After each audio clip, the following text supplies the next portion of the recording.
Ito na mga kalagalag yung si iTrap na pinangako ko kay Ivan Minyan ng Barangay Bungalig City. Kung matanda natin mga idol, si Ivan ay lumapit sa akin pinagtatrabahuhan doon sa may malapit lang sa Mount Mayon. Pinakita niya sa akin yung kanyang CI. Ito ay nakahiga na. Hindi na pwede gamitin. Nung sabihin kong reject na yung kanyang CI ay nakita ko sa kanyang mukha yung kalungkutan niya na panghihinayang na yung kanyang dalang CI ay hindi na pwede magamit pa. Kaya ito yung aking ginawang CI sa kanyang mga kalagalag. Hindi ko na pinaabutan pa ng katapusan ng season at ito ay akin ng isiningit para nga siya ay may magamit pa ngayong season hunting 2025. So ito ang CI niya mga kalagalag. Yan, ang standing. Large size siya ang ginawa ko sa kanya dahil baguhan pa lang siya. Mas maganda yung malaki kasi baka sumabit pa ang kanyang pangkate sa mga medium o small na CI at madisgrasya ang kanyang pangkating laboyo. So ito ang kombinasyon ng ating CI mga kalagalag. Ang kulay ay green ang bahayan at ang ating silo ay black. Ang sukat nito mga idol ay 45 pulgada kwadrado hanggang dito sa dulo. Yan. Isang base ay meron siyang 10 ang silo na makikita natin at mapansin natin one-sided lang ang nilagay nating pagtatahi. Nandito parte lahat yung silo niya sa kaliwa. Para pag ito pinihit ang ating dito sa malapit sa connecting ring, pag pinihit yan ay talagang liliyad itong ating mga silo o ang ating bahayan. So yan mga idol, ang CI ni Ivan, ito ay aking dadalhin bukas sa aking pinagtatrabuhan at ito ay idadaan ko para maibigay nga sa kanya. Para nga yung kate na kami ay pinaikot-ikutan lang ay siya na ang kukuha nun o siya ang maghahunting. At bukas na bukas, pagdating ko sa trabaho, ibibigay ko to sa kanya. Dahil nung una, ang aking pangako sa kanya ay ang aking ibibigay ang aking small box type CI na 4 colors. Hindi ko na pinabutan pa na matapos yung season. Kaya ito nga, ginawang ko siya ng CI na ang kombinasyon ay green, black ang silo at 45 pulgada kwadrado ang lawak nito na para lang sa mga baguhan sa pangangate para hindi nga masabit ang labuyo natin. At bukas na bukas ito ay mapapasakan niya na ang ating kagagawa lang. Katatapos ngayong hapon alas 4 itong ating CI trap large size na may 40 silo paikot. Papunta na ako mga idol doon sa bahay ni Ivan at dala ko na yung kanyang large size CI na solid direct ring at siguradong magugulat yung bata na yun kasi hindi niya alam na tapos na itong kanyang CI. So ito mga kalagalag, ito yung lugar nila. Bali papunta doon, ang way na yan ay papunta ng 6 kilometer danger zone. So dito lang yung bahay nila. So yan bahay nila Ivan. Ivan! Nandyan si Ivan? Nandyan si Ivan? Umalis ba? Hintayin natin. Ipahanap natin sa tatay niya. So ito yung lugar nila. Diyan sa sa trabaho, sumaglit lang ako para ibigay yung yung pangako kong CI. So, ito tatay niya. So, dito yung lugar nila Ivan mga kalagalag. Hihintayin ko kasi umalis daw. Baka nangate. Nangate ba? O, nadya lang, baka gumala lang yung bata. Hintayin natin mga kalagalag na dumating dito sa bahay nila.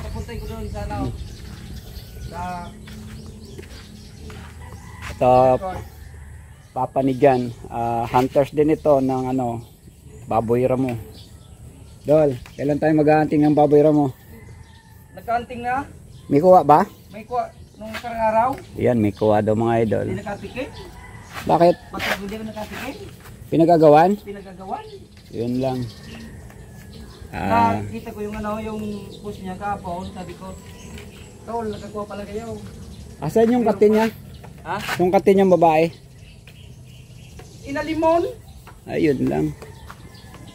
Penguraw na limon. Kinuto yung kate ni Ivan na isang babae. So yan mga idol, hintay-hintay lang tayo para dumating si Ivan. Nabasag yung Yung itlog. itlog. Nabasa ka ng itlog. Nabasag sa loob ng tiyan. Sayang. Dito maraming alaga si Ivan dito. Sabi niya sa akin mga idol, mayroon siyang pato, may baboy siya, may mga manok. So masipag yung bata na yun pag alaga ng mga ano niya. Ayun. So yung mga alaga ni Ivan. Habang wala siya mga idol, pasipat ko to. Sipatin natin to habang wala si Ivan. So ito mga alaga niya pala kinukwento sa akin. Yan, marami siyang may mga bibi eh. Yan, organic chicken, pato. So yan.